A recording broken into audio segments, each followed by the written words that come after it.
So, you want to build a YouTube channel for yourself as a DJ, and you want to upload a mix to YouTube. How do you do it? Let's chat through the planning and all the steps to getting that new mix live. Let's go. Yes, shed heads. I'm Graham Farmer, founder of Dance Music Authority Data Transmission. And today we're going to continue our chat about YouTube for DJs.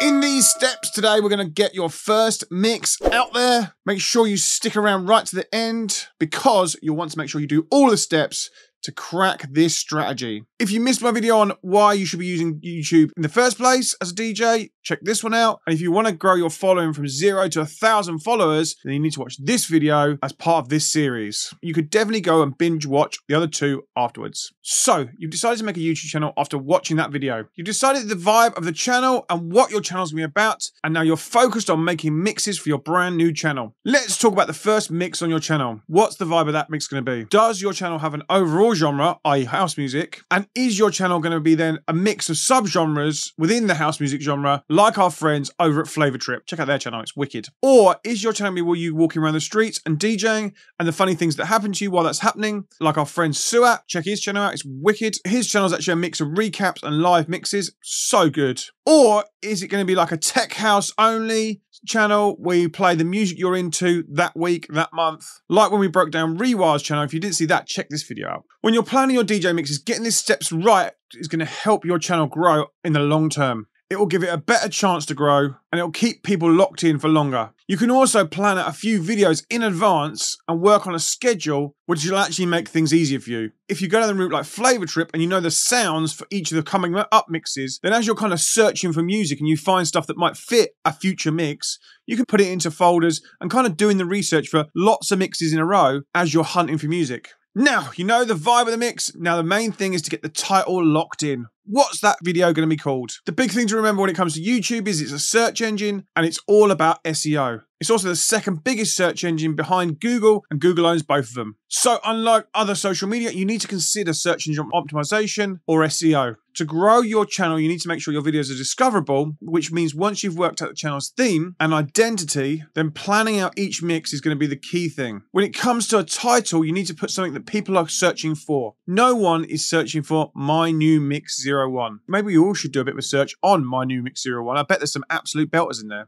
So let's look at some examples. Flavor Trip, for instance. They jam-pack their title with keywords. For example, chilled lounge house music mix / after work poolside barbecue, or funky disco house music mix / seaside sunset picnic, or dance house music mix gym workout motivation energy. So anyone for searching for those words or a mix of those words, their videos will come up, which means you've got a higher chance of your video being found by people searching for something in those spaces where they're looking for music. For instance, the last one, if you're looking to go to the gym, you might search a mix to go with. Whereas Suat goes for more intrigue into his titles, How I Outsmarted the Police in Front of the Queen, or Mad Mobile DJ Escapes Security. Less searchable, but you're gonna wanna watch it because the intrigue is there. And when YouTube puts it in front of people that like DJ videos generally, you'll go, that sounds like fun, I wanna see what happens. How you increase your click-through rate is having a good title and thumbnail, and the combination of both. The big part of the discoverability of a video is the thumbnail. Massive creator Mr. Beast says we probably spend 5,000 to 10,000 on a thumbnail. Just make sure you've got the right image and it's good, because like the thumbnail, it makes a difference between 50 million views and 200 million views. Now, you don't need to spend that much on a thumbnail when you're just starting out,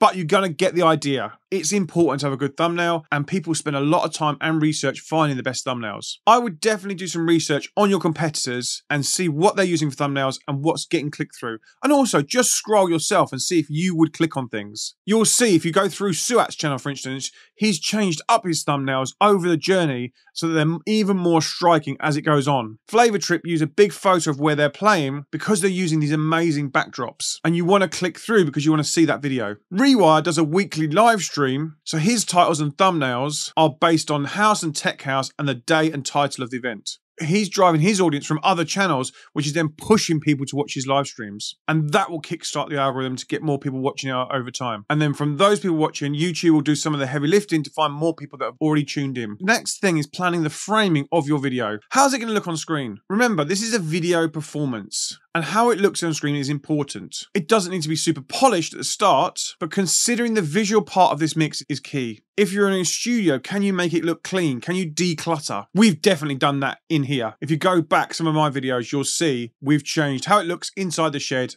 along the way. If you're just at home, which is totally cool after COVID, just remove some of the clutter and tighten it all up. Can you get some nice lighting on the space, either from recording during the day and moving the setup so you get natural lighting, or can you invest in some cheap lights like these ones? These are only £15, the ones down there, to just bring some light to it. Again, we've evolved our background lighting, cameras over time. I remember posting a video a while back. We had just a cheap £10 background and someone commented that they didn't like it. You always get those comments and just let them roll off, because as long as people can see and hear you, but just keep evolving over time. For our friends over at Flavor Trip, they obviously pick striking backgrounds and locations, and they obviously plan where their next trip's going to be to. The next thing about planning the layout is, can you cut yourself out for short form content? Try not to have too much clutter on the screen either. You'll see sometimes people are doing live streams and they've got borders and everything around, but sometimes it's just easy to have you DJing. It's very easy to add extras on screen, but just don't do it and just keep it simple and make it look cool on screen. And again, can you be seen and heard? And the big thing I've learned from making videos over the time is, as long as you can actually be heard, then the rest will come along. So, can you chop out content from the middle of you? As I mentioned in this video, from one YouTube video, you can get actually over 100 pieces of content if you design it right. Next up, plan the mix. What tracks are you going to include? Think about how the video is going to be searched. If it's packed with all your own music and people aren't searching for you in the first place, then they might not find your video. So it might be a case of mixing some of your own music in with some other artists' music, which people are searching for. If you're going down the rewire option, then maybe it's working the track list out from promos that have happened that week or that week's releases. But planning the mix out and working out the transitions maybe between each mix, so that you've really got it now before you go into the full mix. Then you also have confidence when you're doing that final mix. Now, it's time to mix. Have fun, definitely. Once that's done, it's about finishing it and preparing it for the upload. This is going to be including things like the description of the video. You can have up to 5,000 characters in that description, so there's plenty of space to pack it with searchable keywords, i.e. track lists. Other people's search tracks will be searchable in that search bar, and they might be searching for a track and then find your mix. The final part is the planning the launch date. When is it going to go live? And the kind of go part. You need to build up to that release date so you can plan your social media content accordingly, so that you kind of plan it like an actual event. Do you want to start on YouTube? I've made a handy guide to help you do that. It's a downloadable ebook. I've put it pinned in the comments and also in the descriptions. Go and grab it now. Do you want to get your first 1,000 followers on YouTube as a DJ? Then you need to go and watch this video next. We break down how to go from 0 to 1,000. If you've enjoyed this video, please give it a like. Subscribe to the channel. We now have 2 videos a week and 2 live streams every week, which are demo feedback sessions, so don't miss out. I'll see you over in this video. I'll see you over there. Cheerio. Bye-bye.